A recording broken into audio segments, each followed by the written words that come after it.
मार लो, जोश देखते हैं कितना है। भारत माता के जोश थोड़ा कम दिखा है। भारत माता के, भारत माता के। ये परले कोने वाले क्या यहाँ के नहीं है, बाहर से राजस्थान से आए हुए क्या? इस कोने वाले भी भारत माता के। धन्यवाद। प्रोग्राम में बदल करना पड़ा, वरना तो एक ही प्रोग्राम होना था। उसी में नू जिले की बात भी आती, फिरोजपुर झिरका भी आती, पुराना भी आ जाता, और नू और तावड़ू सब बातें आ जाती, और साथ में पूरे प्रदेश की भी आती। लेकिन वर्षा के कारण से बाकी जिलों में कार्यक्रम जल्दी शुरू हो गए थे 10 बजे, और यहाँ 10 से 11 जो लोकल कार्यक्रम होना था उसको हमने अब 12:30 के बाद शुरू किया है। मैं लंबी बात नहीं करूंगा, इतनी ही बात करूंगा कि जो मेवात एरिया है, नू जिला है, इसके साथ भी हमारा व्यवहार जैसे हरियाणा के बाकी जिलों के साथ है, कोई कमी ना समझना, उतना ही अच्छा व्यवहार, बल्कि उससे कई बार तो और बढ़िया व्यवहार भी हम करते हैं कि यहाँ जितने काम तेजी से कराए जाएं, उसमें से एक जो हमारे के ऊपर लेबल चिपका हुआ है, जिसको प्रधानमंत्री जी ने एक नाम दिया है कि हमारा ये एस्पिरेशनल डिस्ट्रिक्ट है। एस्पिरेशनल मतलब हमारे से उनको अपेक्षा है कि जल्दी से आगे बढ़े। पिछड़े जिलों में इसका नाम जो आया, उस समय कष्ट तो बहुत हुआ था कि आखिर 22 जिलों में से एक ही जिला हमारा इतना पिछड़ा क्यों रह गया, लेकिन हम उस समय कुछ कर नहीं सकते थे। अब ये तो पुरानी सरकारें जाने क्यों ये रहा। विकास जब चंडीगढ़ से वो चलाते थे तो उनकी गाड़ी अपने अपने जिलों में जाकर रुक जाती थी।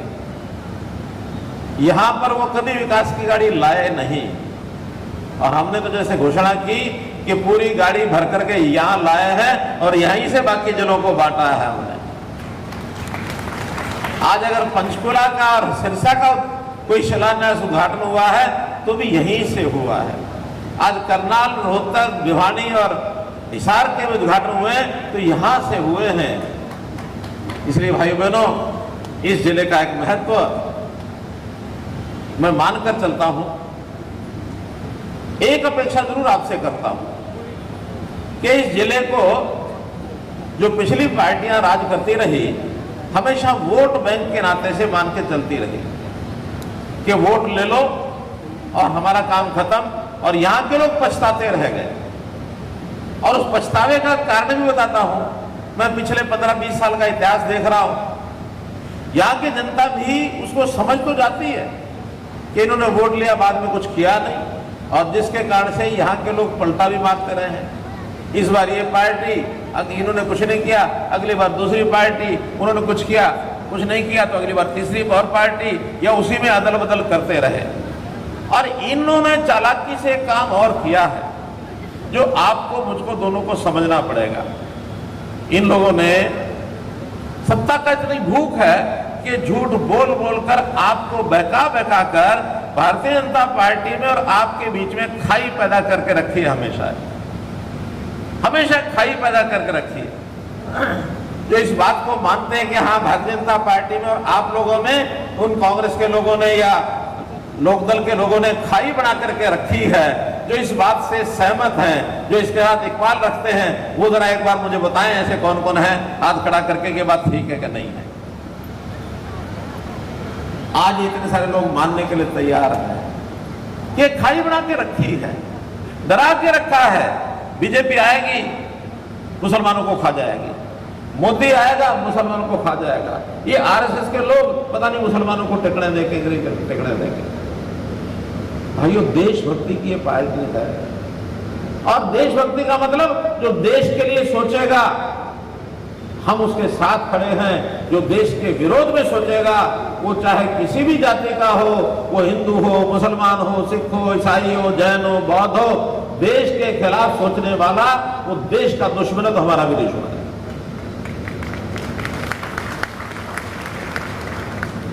हमारा आपका संबंध भी एक देशभक्ति के भाव के, कुछ जज्बात के कारण से ही हम मिल बैठ के आगे चल सकते हैं। मुझे जब मैं पहली बार आया मेवात में किसी एक रैली में, तो एक हमारे किसी मित्र ने कह दिया कि देखो ये आपके साथ मिलकर नहीं चल सकते। मैंने कहा क्यों, आपको कैसा पता लगे नहीं चल सकते? कह लगे ये भारत माता की जय नहीं बोलते, जय बोलवा दो तो आपके साथ हो लेंगे। मैंने कहा ठीक है। नसीम जी याद है?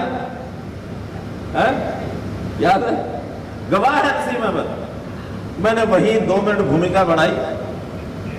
मैंने कहा भाई देखो, हमको जिंदगी में जो रिश्ते होते हैं ना, उन रिश्तों में सबसे ज्यादा प्यारा रिश्ता होता है माँ का।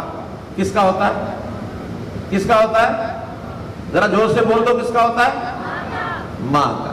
माँ जन्म देती है हमको, हमारे जो गंदे कपड़े बचपन में वो धोती है, साफ करती है, हमको अपने स्तन का दूध पिलाती है, हमको बड़ा करती है, पालती है, पोसती है, स्कूल में भेजती है, हमारी सब चिंता करती है। माँ के बिना जीवन संभव नहीं है। सबसे हम ज्यादा अगर किसी की इज्जत करते हैं, कदर करते हैं, किसी से प्यार करते हैं, मोहब्बत करते हैं, तो माँ होती है। और दूसरी तरफ हम कहते हैं ये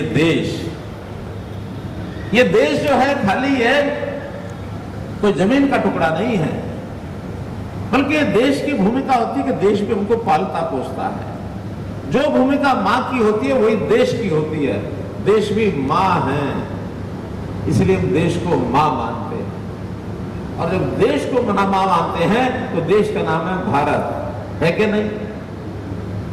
तो जब हम ये कहेंगे कि भाई मादरे वतन क्या होता है? देश माँ है। मादरे मतलब माँ, वतन माने देश। तो मादरे वतन की हम जय बोल सकते हैं, तो भारत माता की जय बोल सकते हैं। बोल सकते कि नहीं? अब मेरे पीछे इस भावना को जो समझ गया होगा वो मेरा जवाब देगा, मादरे वतन की, मादरे वतन की। भाई जैसे आवाज आनी चाहिए फिर नहीं आई। भारत माता के, भारत माता के। पीछे वाले बोल नहीं रहे हैं, इसका मतलब क्या मालूम है? आदमी कहीं ना कहीं दिमाग में वो चीज घर तो नहीं कर रही है, इसको निकाल के फेंकना है। भारत माता की जय बोलनी ये हमारे लिए, अपने लिए भी अच्छा है, देश के लिए भी अच्छा है, समाज के लिए भी अच्छा है। तो मित्रों, इस दूरी को खत्म करने के लिए मैं बार बार आता हूं यहाँ। विकास के बात तो एक तरफ है, मैं इस समाज से प्रेम भी करता हूं। कारण क्या कि पिछड़ा हुआ समाज, जिस समाज की पढ़ाई की कोई चिंता नहीं करता, जिस समाज के बच्चों की स्वास्थ्य की चिंता नहीं करता, माताओं के हमारे उनके अंदर भी जिस प्रकार की एक शक्ति होनी चाहिए वैसे नहीं होती। स्वास्थ्य विभाग को हमने लगाया है किन किस्म की चिंता करो, शिक्षा विभाग को लगाया कि इनकी शिक्षा की चिंता करो।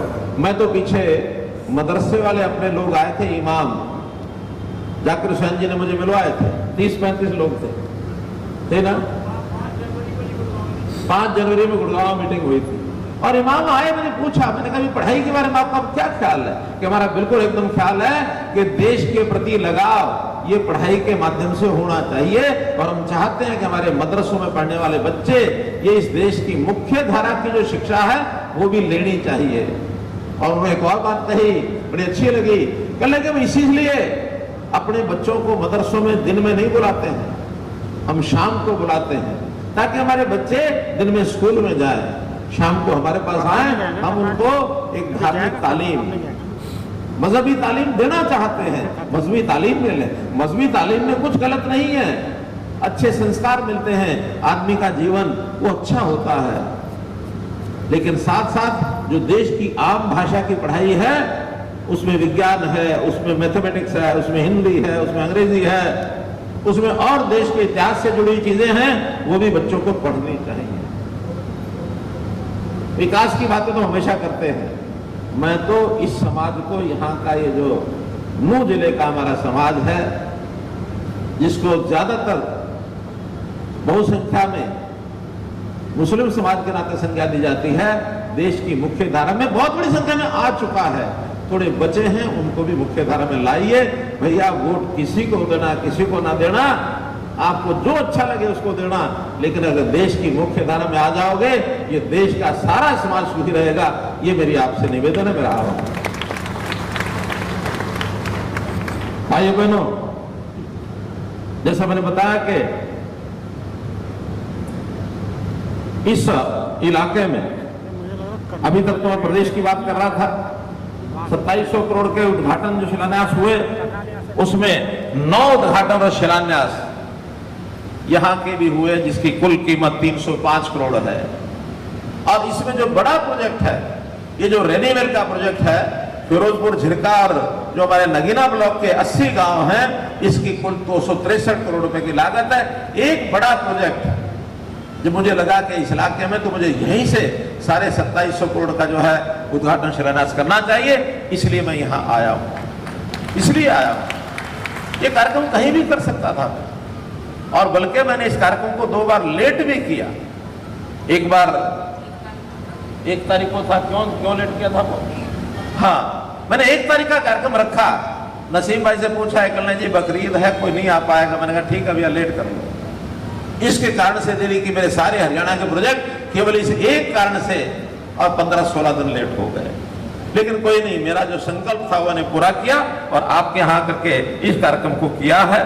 अब ये पानी की समस्या यहाँ बड़ी समस्या है।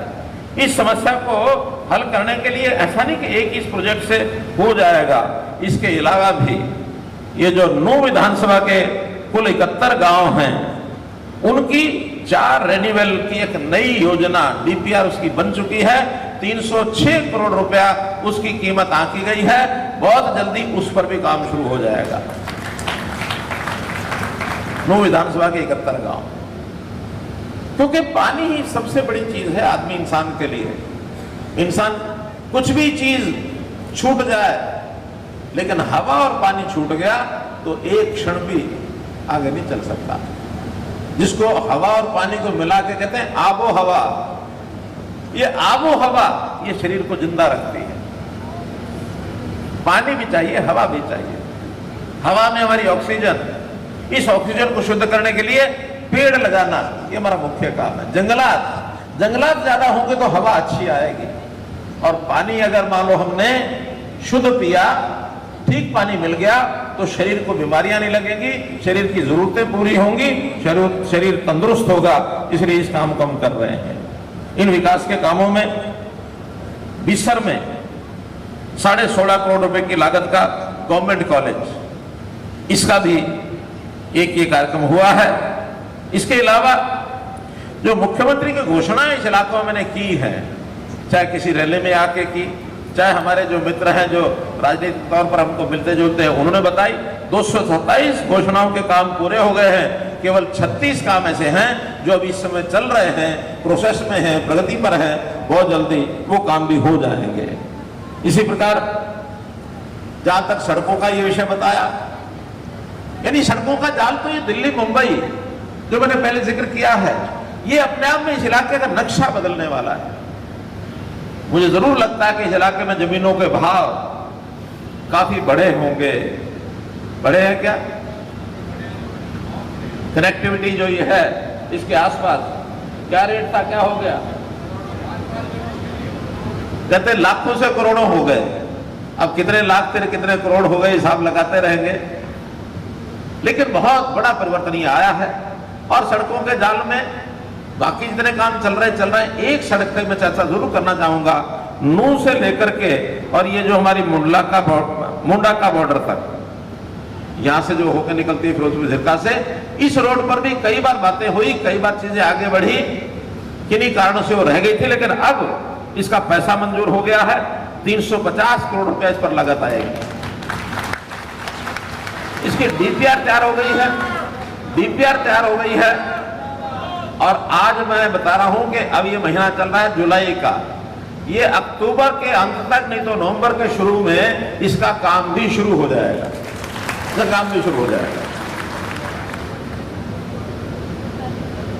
इसी प्रकार मित्रों,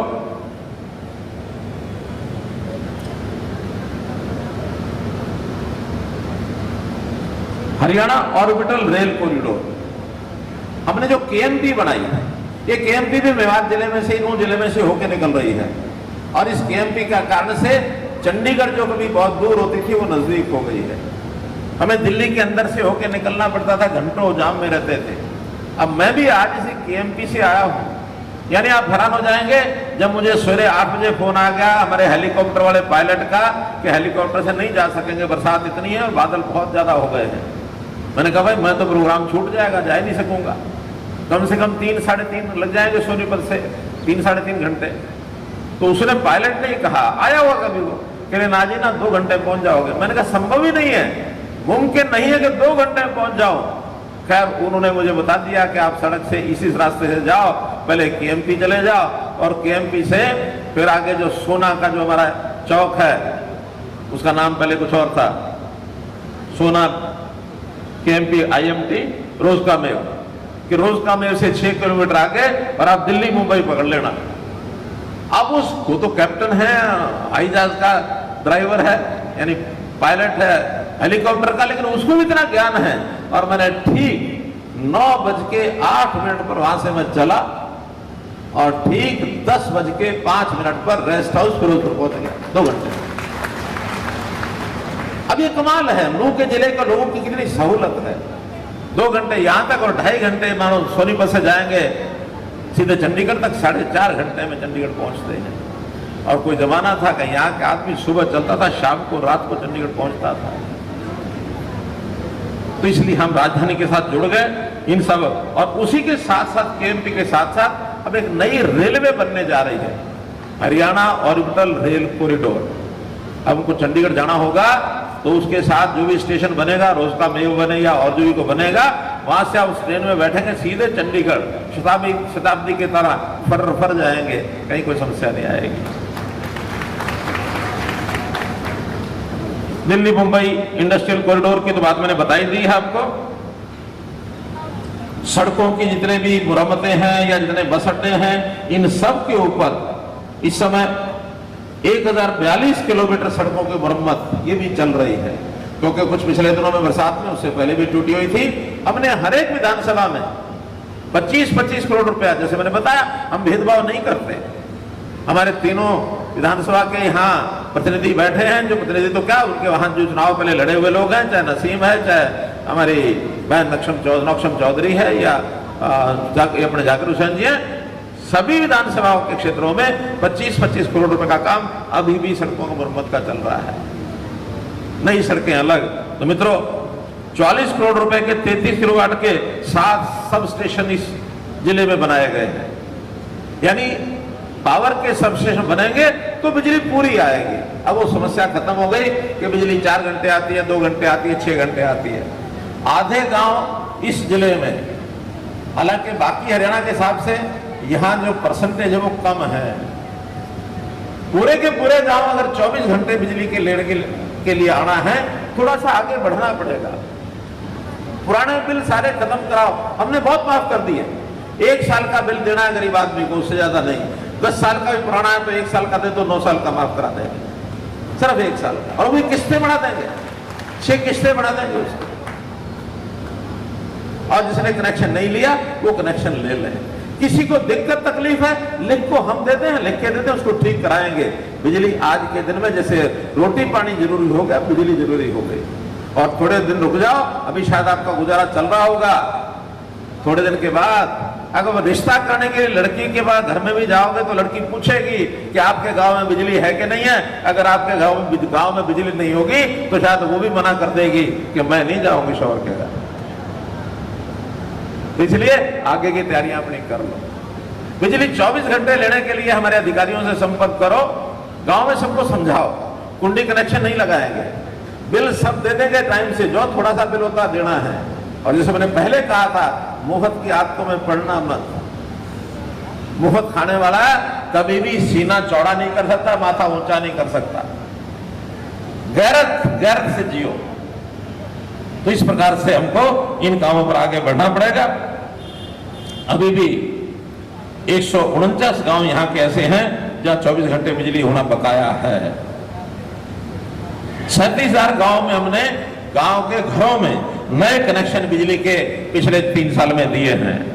यहां जो लिफ्ट इरिगेशन, क्योंकि पानी नीचे से ऊपर उठा के यहां लाना पड़ता है, इस सारे पर भी पर्याप्त यहां काम हुआ है, जिसके कारण से यहां की जो सिंचाई के पानी का डबल पानी यहां आया है पहले की अपेक्षा। और इसी में से हमने कहा पानी की बचत करनी है, तो फिर जो कम पानी पीने वाली फसलें, बाजरा बहुत कम पानी लेता है, बाजरे की खरीद हमने सुनिश्चित कराई। अगर भाव कम होगा तो भावांतर बुआई योजना ये भी हमने दी। पहले साल में 6,000 साढ़े 6,000 रुपया क्विंटल के हिसाब से दिया, अगले साल में भी 4,000 क्विंटल दिया। इस बार भी हमें लगता है रेट पूरा आएगा। अगर रेट पूरा नहीं आया तो ये घाटा भावांतर भरपाई फिर हम देंगे बाजरे की फसल का, जो आपकी मुख्य फसल है। इसलिए किसी प्रकार की चिंता मत करो, बाजरे की बुआई खूब करना। अब तो देश और दुनिया में प्रधानमंत्री जी ने भी कह दिया कि गेहूं और चावल की बजाय बाजरा खाना शुरू करो। इसका बहुत महत्व बढ़ता जा रहा है, इसका हम ध्यान करें। पुराना में गवर्नमेंट कॉलेज, इसकी जो बिल्डिंग है उसका निर्माण चल रहा है, पुराना में चल रहा है। बीसर में गवर्नमेंट कॉलेज खुला है, खुल गया ना। ये कौन है गांव के बीसर तावड़ों में बीसर खुल गया है। सर्व शिक्षा अभियान में 52 करोड़ रुपए लगाए गए हैं। शहीद हसन का मेवाती मेडिकल कॉलेज में भी इस पिछले सालों में 87 करोड़ रुपया वहां हमने खर्च किया है। और ये जो डेंटल मेडिकल कॉलेज है 134 करोड़ रुपए लगा करके उसकी भी फाइल तैयार है, बहुत जल्दी उसका काम भी शुरू होने वाला है। शायद आज किया तो नहीं चलाना, आज तो नहीं हुआ, लेकिन ये बहुत जल्दी इसका भी हम करने वाले हैं। बीपीएल राशन कार्ड, जिन्होंने कभी सोचा नहीं था कि हमारे बीपीएल राशन कार्ड बन जाएंगे, इस जिले अकेले में 44,000 लोगों के राशन कार्ड अपने आप बने हैं। एक क्लिक से जाओ भी ले जाओ राशन कार्ड, जाने की जरूरत नहीं है कहीं। 44,000 राशन कार्ड बनाए। तो मित्रों, आयुष्मान कार्ड 3,63,000 बने हैं। और उस आयुष्मान कार्ड में 3,63,000 में से जो बीमार हुए हैं, हमारा वो भी आंकड़ा है हर जिले का, जिसका पैसा सरकार देती है। यहाँ 6,700 मरीज ऐसे हैं जिन्होंने अस्पतालों में इलाज कराया, वहां उनको पैसा नहीं देना पड़ा। और ये पैसा जो है ये सरकार की ओर से दिया गया है, ये भी एक लाभ, ये सब आपको मिला है। इसी प्रकार जो अंत्योदय मेले लगाए हैं, 2,518 लोगों को रोजगार के लिए लोन दिलवाया गया है। तो इनका लाभ भी इनको हुआ है, ताकि ये अपना काम कर सकें। किसी को लाख रुपया, किसी को 1,60,000 रुपया, किसी को 2 लाख रुपया, किसी को 80,000 रुपया, गाय भैंस दुकान सबके लिए। और भी रास्ते खुले हैं, आप आगे बढ़ो। सरकारी नौकरी उसी को मिलेगी जो मेरिट में है, लेकिन अगर मेरिट में रह जाए तो घर खाली मत बैठो। सरकारी नौकरी की इंतजार नहीं करनी चाहिए। जो काम हाथ में आ जाए, कोई काम छोटा नहीं है, अपने हाथ का काम करने लग जाएंगे तो एक दिन ऐसा आएगा हम कहीं भी पहुंच सकते हैं। मैं आपको अपनी बात बताता हूं। मैंने पढ़ाई खत्म करने के बाद दिल्ली में एक छोटी सी दुकान बनाई थी, सन 1972 की बात। उसके बाद एक साझेदारी मिल गया, उसके साथ थोड़ी फैक्ट्री लगा ली, घाटा हो गया, फिर छोड़ दी, फिर दुकान बना ली, फिर समाज के काम में लगे। कभी सोचा नहीं था यहां तक पहुंचेंगे। भाइयों बहनों, कोई भी आदमी अगर नीचे से काम शुरू करता है तो ऊपर कभी पहुंच जाता है, लेकिन शुरू नहीं करेगा वो कहीं नहीं पहुंचता है। जो काम शुरू नहीं करेगा वो कहीं नहीं पहुंचता है। सरकार की योजनाएं हैं, इन योजनाओं का आप लाभ उठाएंगे तो निश्चित रूप से आगे बढ़ेंगे। अभी हमने पीछे एक और शुरू किया कि जिनके लाल डोरा के अंदर मकान है, ऐसे लाल डोरा के मकानों को मलकियत दे देनी चाहिए। हमने गांव-गांव का सर्वे कराया, पहले सबको प्रॉपर्टी कार्ड दिए, फिर बाद की धीरे रजिस्ट्री करा रहे हैं। 1,25,000 ऐसी संपत्तियां हैं, ऐसे घर हैं जिनका मालिकाना हक इस समय तक मेवात के जिलों में दिया जा चुका है। उनको रजिस्ट्रियां उनके हाथ में आ गई हैं, उनके प्रॉपर्टी के कार्ड आ गए हैं। अब कोई ये नहीं कह सकता इस प्रॉपर्टी में किसी और का साझा है। कोई झगड़ा नहीं होगा, कोई कुछ नहीं होगा, हर किसी को पक्की एक सनद मिल जाएगी, ये प्रॉपर्टी मेरी है। बैंक से जाके लोन लेना तो ले सकते हैं, अच्छी कीमत और बेचना तो बेच सकते हैं। कल को कोई पड़ोसी कहे कि मेरे इलाके में तो घुस गया, अब कर लिया आपने, बिल्कुल इसकी एनक्रोचमेंट कर ली, कब्जा कर लिया, वो झगड़ा खत्म। तो मित्रों, काम तो इतने किए हैं, गिनाता रहूं तो बहुत शाम हो जाएगी। मैं तो आज इस अवसर पर मेवात के अपने भाइयों से इतनी बात कहने आया हूं। ये साल, ये 1.5 साल, ये सीजन आ गया है। जैसे सबका सीजन होता है ना, कभी किसानों का सीजन, कभी दुकानदारों का सीजन, कभी बरसात का सीजन, कभी फसल का सीजन, लेकिन ये 1-1.5 साल किनका सीजन है? चुनाव का। तो इस 1-1.5 साल में बहुत लोग आएंगे आपके पास, सुननी सबकी, करनी मन की। दबाव में मत आना, बहकावे में मत आना। बहकाने वाले लोग भी बहुत आएंगे, लेकिन मैं आपको खुले रूप से कह के जा रहा हूं, आपको हमारी बात अच्छी लगे कि भाई हाँ ये आदमी ईमानदारी से काम करते हैं, अब कोई किसी का दबाव नहीं रहता, बिना दबाव के काम करते हैं, ये रोजगार दिलाने के लिए काम करते हैं, ये गरीब की मदद करते हैं, तो हमारे साथ जुड़ जाओ। देशभक्ति का भाव मन में रख के तब जुड़ना। अगर बाकी सारे काम हमारे अच्छे लगे और देशभक्ति की बात मन में नहीं आई, मादरे वतन की हमने इज्जत नहीं की, तो फिर ऐसे जुड़े ऐसे नहीं जुड़े। अगर मेरी बात आपको पसंद आ रही हो तो जरा एक बार हाथ खड़े करके बता दो। बहुत बहुत धन्यवाद आपका, आपने इतनी भारी संख्या में यहाँ आकर के हमारी हौसला अफजाई की है। बस एक विषय, 2 विषय और जोड़ता हूं। जैसे हमारे नसीम भाई ने बताया कि यहाँ कुछ लोग ये भ्रामक प्रचार करते हैं, बहकाते हैं लोगों को कि हम सीएम के नुमाइंदे हैं। भाइयों बहनों, मेरा नुमाइंदा कमल के निशान पर जो जीत के आया है वो मेरा नुमाइंदा होगा और कोई नहीं होगा। जिन्होंने कमल अपने हाथ में थाम रखा है वो मेरा नुमाइंदा और कोई नहीं। इतनी पहचान करना। मेरे पास कोई आएगा, नमस्ते करने आएगा, नमस्ते मैं लेता हूं, मैं किसी को दुत्कारता नहीं हूं, सबसे प्यार मोहब्बत करता हूं, लेकिन नुमाइंदा होना अलग बात है। नुमाइंदा होना तो ये है कि मेरा नुमाइंदा जो बात कह देगा मैं कहूंगा हाँ ये मेरी बात है, और मैं जो कह दूंगा मेरा नुमाइंदा आप तक पहुंचाएगा। नुमाइंदा होना और मेल जोल रखना ये अलग अलग बात है। मेल जोल में हम किसी से नफरत नहीं करते, किसी से घृणा नहीं करते, सब अपने हैं। मैं तो हरियाणा के 2,84,00,000 लोगों को अपना परिवार, अपना कुनबा, अपना टब्बर ये मान के चलता हूं, ये मान के चलता हूं। इसलिए बिल्कुल साफ है, इस बात का जरूर ध्यान रखें। एक दुखद घटना के बारे में नसीम जी ने मुझे जानकारी दी है कि यहाँ गांव रानिका में एक परिवार में जैसे घर में सवियां बना लेते हैं, सवियां बनाई खाई तो क्या उसमें कुछ ना कुछ मामला गड़बड़ हुआ, कोई मिलावट हो गई, अपने आप हो गई, किसी ने शराब की, कुछ नहीं कह सकते। लेकिन कुल मिला के 12 सदस्य उनके इससे प्रभावित हुए, जिसमें से 4 बच्चों की डेथ भी हो गई है, जिसमें एक 12 वर्ष का है, एक 10 वर्ष का है, एक 7 का है, एक 13 का है। तो ये जो चारों बच्चे हैं इनकी डेथ हुई है, एक ही परिवार भले ही है, तो इन चारों के लिए मैं एक सांत्वना राशि अपने कोटे में से, जिसको कहते हैं, हमने एक दयालु स्कीम चलाई है, तो इन बच्चों के लिए 2-2 लाख रुपया, उसमें से 8 लाख रुपया इनके घर पहुंचा दिया जाएगा। और जो बाकी लोग हैं जो बीमार हैं, अस्पताल में हैं, उनका इलाज सबका फ्री होगा, उस पर कोई खर्चा नहीं करने देंगे। तो इस परिवार के प्रति हमारी भी सांत्वना है, सद्भावना है। बड़ी दुखद घटना हुई है, फिर भी घटना हमारे आपके हाथ में नहीं है। वो इंशाअल्लाह अल्लाह ताला ही जैसे सबको रखेगा वैसे रहेंगे। फिर भी हम एक दूसरे के काम आ सके, एक दूसरे के काम आ सके, ये हम काम करते हैं। आपका बहुत बहुत धन्यवाद, बहुत बहुत शुक्रिया।